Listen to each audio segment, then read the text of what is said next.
بسم الله الرحمن الرحيم. الحمد لله رب العالمين،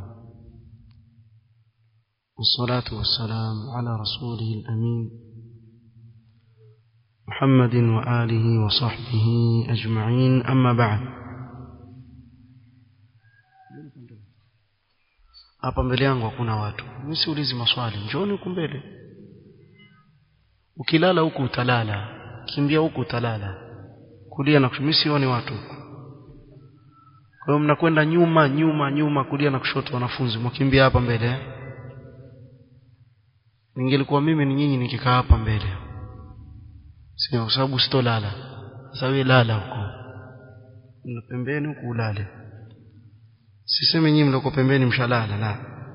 Mara nyingi wale wanaokimbia backbench au wasimsomi, mara nyingi hata kwenye madarasa ukiona wale watoketi nyuma wale na kupiga mashuzi tu na nini, basi mimi nawajua darasani, hana kitu cha kufanya, yani yeye kazi yake ni kufanya faudha tu. Allahu musta'an, usiwe katika hao. طيب، بسم الله الرحمن الرحيم. الحمد لله رب العالمين، والصلاة والسلام على رسوله الأمين محمد وآله وصحبه أجمعين، أما بعد. leo ikiwa ni tarehe 12 mwezi wa Dhulqaada mwaka 1439, katika darsa ya kitabu Al-Umda fi A'mal al-Hajj wal-Umrah للشيخ فركوس حفظه الله. na wakumbusha tu kama nilivyotaja kuanzia mwanzo kuwa sisomi kila kilichoandikwa katika kitabu, bali nafanya ikhtisar kwa kile ambacho Allah atajalia, kwa sababu ya muda mfupi sana uliobakia kwa ibada ya haji, na kuna dharura kwa wale ambao wamenuia kwenda kufanya ibada hii tukufu, wao wataifahamu namna ya kuifanya kabla ya kwenda kufanya ibada hii. Na pengine leo hiyo ndio kikao chetu cha mwisho في أعمال 11 و12 و13 kusudio أيام التشريق، matendo ya haji katika tarehe 11, 12 na 13, masiku yanayojulikana kama أيام التشريق. أولا، إذا انتهى الحاج من طواف الإفاضة والسعي ممن عليه السعي، akimaliza mwenye kufanya haji kufanya tawaf al-ifadha, ikiwa ataweza kuifanya katika siku ya 10, kwa kuwezekana ataiacha mpaka baada ya ayamu tashriq.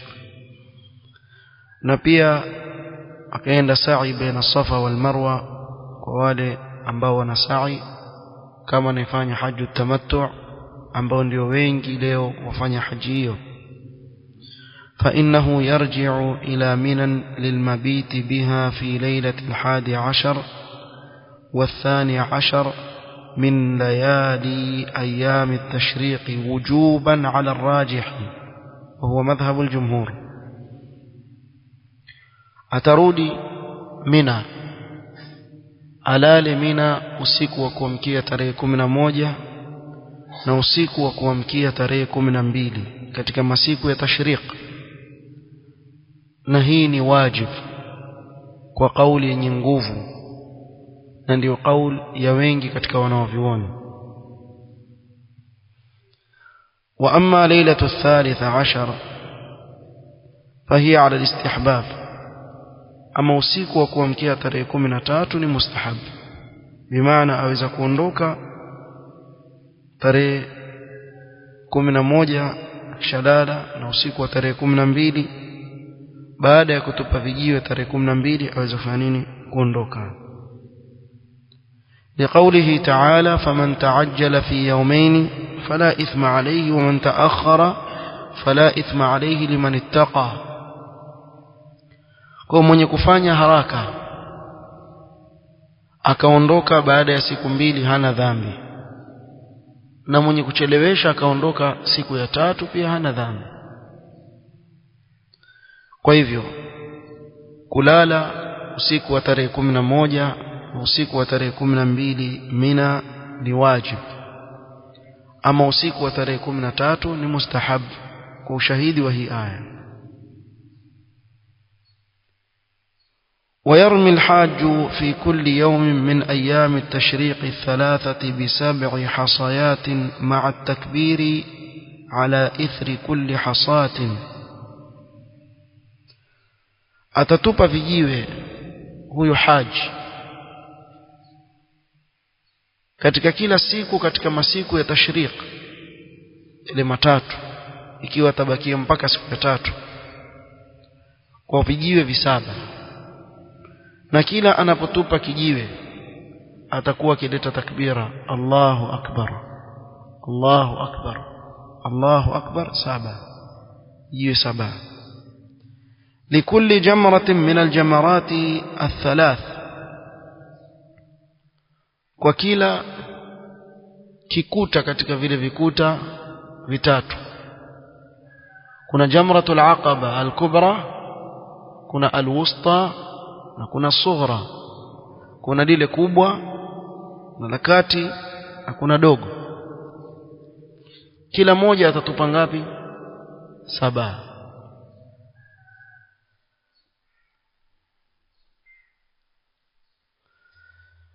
na atatupa kwa namna ambayo tulitangulia kuieleza katika siku ya Nahar, ghaira annahu yarmiha ba'da zawali shams. Na hapa ndio pana umuhimu sana kufahamika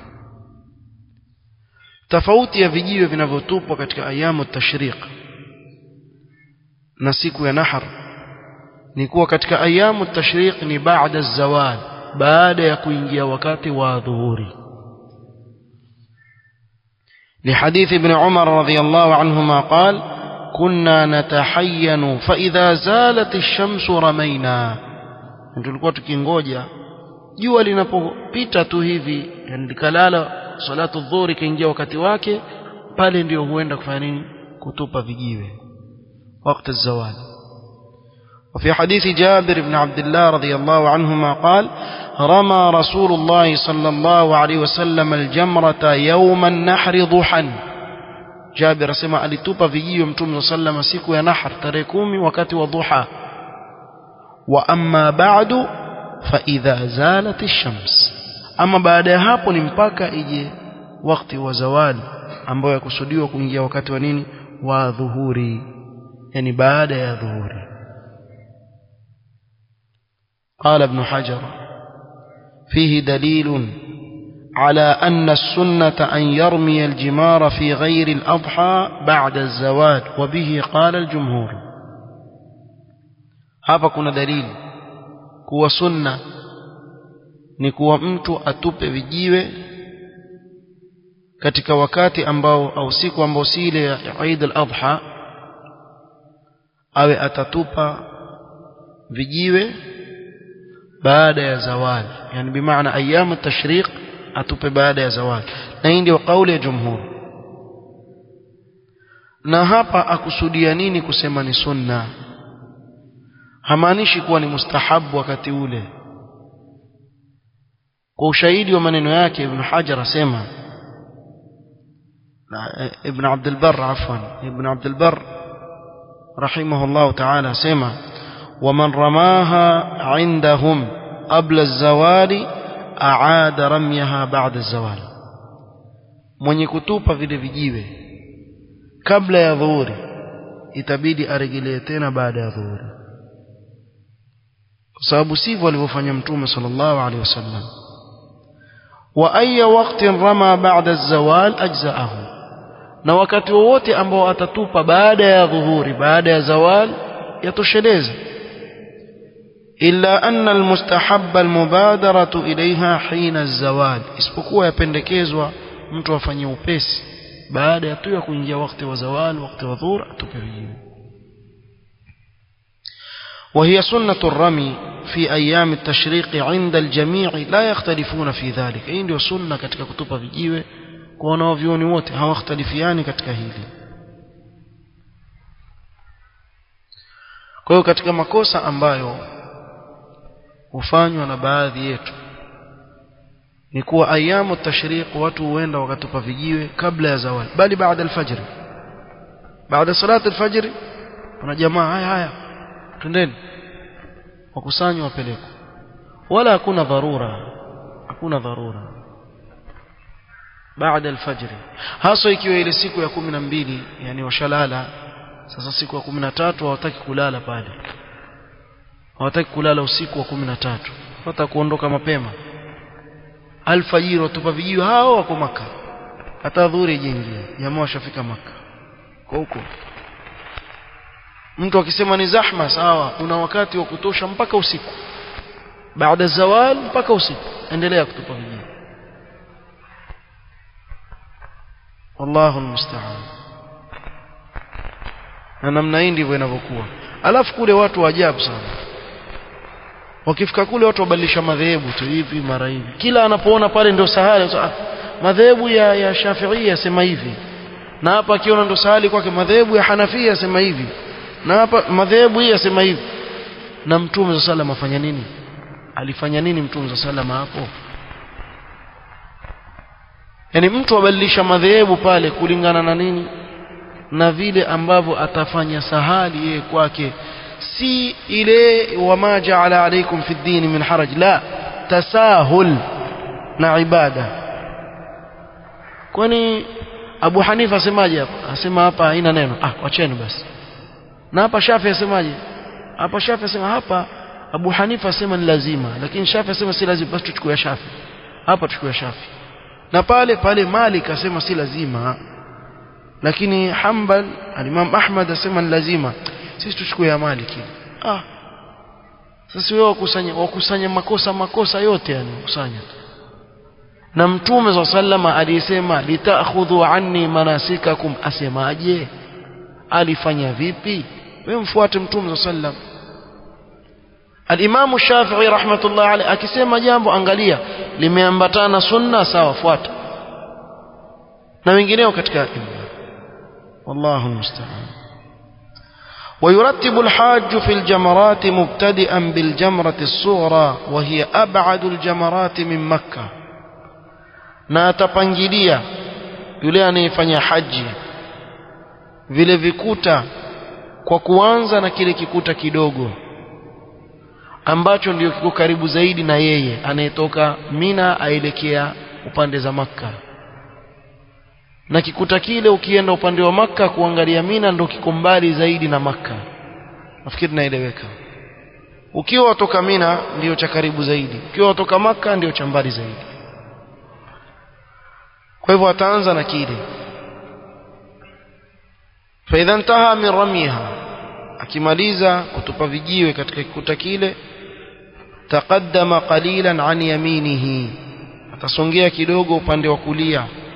Fayaqifu mustaqbila alqiblati wuqufan tawilan rafi'an yadayhi biddu'a. Kwa hivyo mwanzo aanza kulia. Mtu anaweza kusema sasa hii ya pili ama ya kwanza, ipi kulia ipi kushoto? Usitatizike, mambo yetu sisi tuanza na upande wa nini? Wa kulia. Kwa hivyo anza na upande wa kulia, wasongea kando upande wa kulia, maomba dua. Na dua ni sunna kuelekea qibla. Omba dua unaotaka. ثم يرمي الجمرة الوسطى ويأخذ ذات الشمال, kisha atatupa vijiwe katika kikuta cha kati na kati. Akishatupa vijiwe vyake 7 kwa namna tulivyoeleza, atachukua ubavu wa kushoto, aketi aombe dua. Wayaqifu mustaqbila alqibla wuqufan tawilan, atasimama kisimamo kirefu huko akielekea nini? Qibla. Yad'u wa yatadarra'u wa yarfa'u yadayhi, aomba, anyenyekea, anyanyua mikono yake. Akimaliza kuomba dua, thumma yarmi aljamrata alkubra, kisha aenda kutupa vijiwe katika kikuta kikubwa, ndio cha mwisho hicho. Wayaj'alu albayta an yasarihi, itakuwa alkaaba iko upande wake wa kushoto na Mina upande wake wa kulia, ingawa kama tulivyotaja kuwa ikiwa mtu atasimama sehemu yoyote itatosheleza, lakini hii ndio sunna. Katika hili sio wajibu, muhimu ni vile vijiwe viingie pale ndani. Wala yaqifu indaha, akimaliza sasa yuondoka. Baada ya hiki kikuta kikubwa hakuna tena dua, bali akimaliza yurudi zake wapi? Mina. Si umeeleweka hapa? Iko wazi nafikiri. Wala hakuna baada ya kikuta kikubwa njoo tupige snap sio nini hizi, njoo ya Facebook.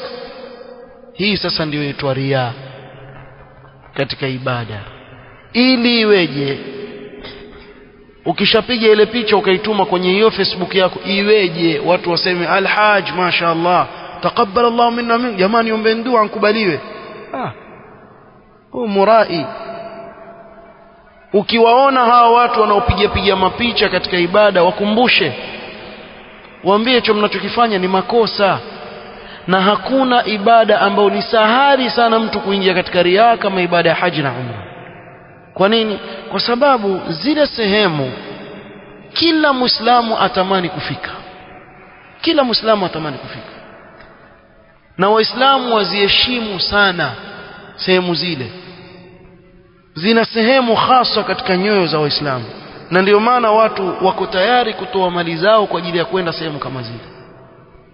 Inshallah mtu maisha yake ameweka amefikisha, ataka tu afike pale mahali, kisha wewe kama mchezo tu wapiga mapicha na nini ili akwambieje, natamani minje huko. Una bahati wewe kadha, mashaallah taqabbal Allah minna wa minkum. Hapo ndio tuko jamarati hivi. Subhanallah. Wamadha abqaita lillah, umembakishia nini Allah subhanahu wa ta'ala?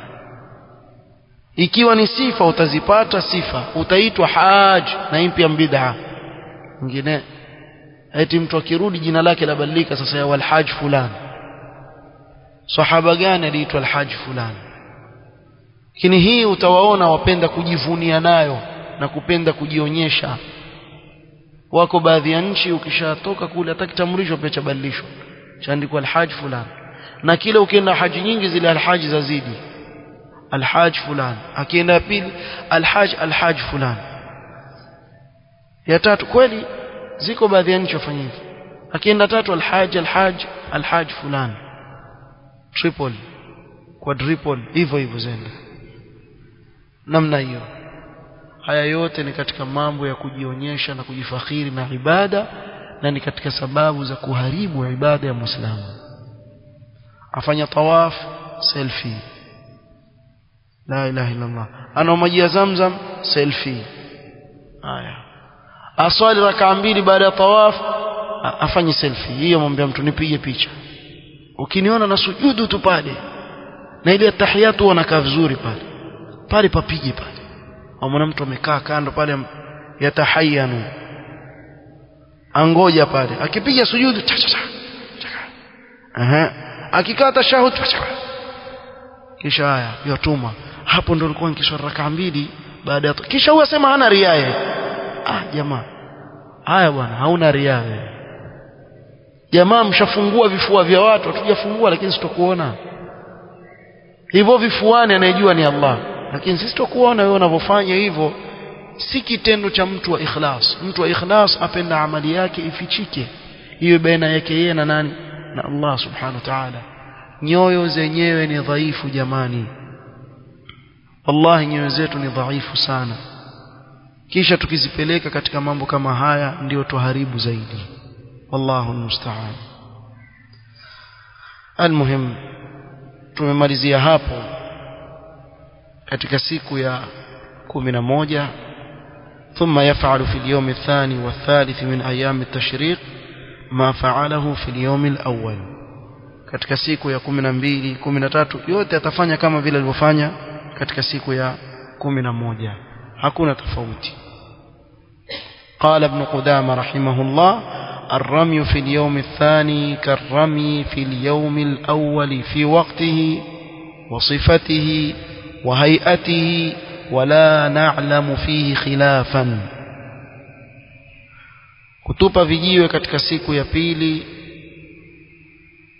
na ya tatu katika ayamu tashriq ni sawa na siku ya kwanza katika wakati wake, katika sifa yake, katika namna yake, wala hakuna khilaf baina wanavyuoni katika hili.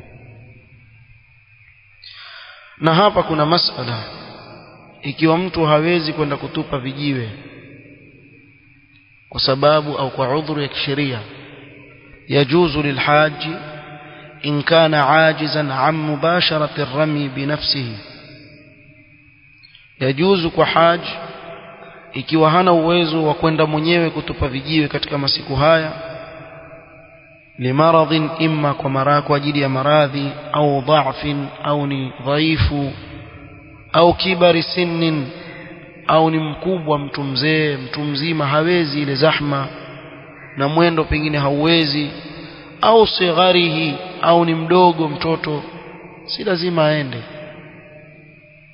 au lihamlin wa nahwiha, au mjamzito mwanamke au mfano wake kama haya, yajuzu kwake yeye an yuniba ghayrahu fi rami, amtume mwingine kwa niaba yake amtupie vijiwe, mtume mwingine kwa niaba yake amtupie vijiwe, liqaulihi ta'ala fattaqullaha mastata'tum la yukallifu Allahu nafsan illa wus'aha, wa liqaulihi sallallahu alayhi wasallam idha amartukum bi shay'in fa'tu minhu mastata'tum, nikiwaamrisha jambo fanyeni kwa kadri ya vile mtakavyoweza.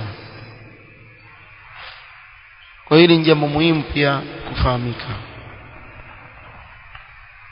فإذا انتهى الحاج من الرمي في أيام التشريق فقد قضى مناسك حجه, akimaliza kutupa vijiwe katika yale masiku ya tashriq, huyo atakuwa amemaliza matendo yake ya haji yote, ikiwa shatufu tawaf al-ifadha. Kwa hivyo yansarifu min Mina nafiran ila Makkah liyuqima fiha bihasabi ahwalihi wa hawaijihi ila an ya'zima ar-rahila ila baladihi, atarudi zake Makkah na watu warudi katika mahoteli yao, katika majumba walioshukia, atakaa pale aswali zile swala moja kwa 100,000 tena kwa jamaa katika Masjid al-Haram, uswali pale swala zote ili upate ajira kubwa mpaka ile siku ambayo umeazimia kuondoka. Ile siku umeazimia kuondoka, fayajibu an yatufa 'inda idhin tawaf al-wada' liyakuna akhiru 'ahdihi bilbayti, hapo yamwajibikia yeye kutufu tawafu al-wada', ya kuiaga ile nyumba. Kwa hivyo atatufu mara 7 kwa namna tulivyoeleza kule mwanzo, ingawa tofauti yake na tawafu al-qudum ni kuwa hapa hakuna itibaa wala pia hakuna aramal, bali atatufu tu na kanzu yake kama kawaida, atatufu akimaliza tasarraka 2 kisha ndio fanya nini, aondoke ile siku ya kuondoka. Kwa hiyo atatufu tawaf alwada', na hii ni wajib, hii ni wajib kwa haji. Na kufikia hapo nafikiri nitakuwa nimemalizia masala haya. Kilichobakia pengine wakati wa dhuhur, kama nilivyoahidi insha Allah taala, tazungumzia hukumu ya mwanamke ambaye yuko katika ada ya mwezi katika haji, pamoja na kuwa nishaieleza katika darasa ya jana, lakini insha Allah taala tutasoma neno na wavyoni wasema nini kuhusu swala hili. Na hapa ndio mwisho wa kusoma kitabu hiki. Nafikiri nitatosheka mpaka hapa, itakuwa tumeimaliza ibada ya haji kwa kifupi. wal ilmu inda Allah subhanahu wa ta'ala, wallahu a'lamu bi ahkamihi. nas'al Allah an yanfa'ana bima 'allamana wa an yazidana 'ilma wa an la yakilana ila anfusina tarfata 'ain. وصلى الله وسلم على نبينا محمد وآله وصحبه وسلم. سبحانك اللهم وبحمدك أشهد أن لا إله إلا أنت أستغفرك وأتوب إليك. بارك الله فيك.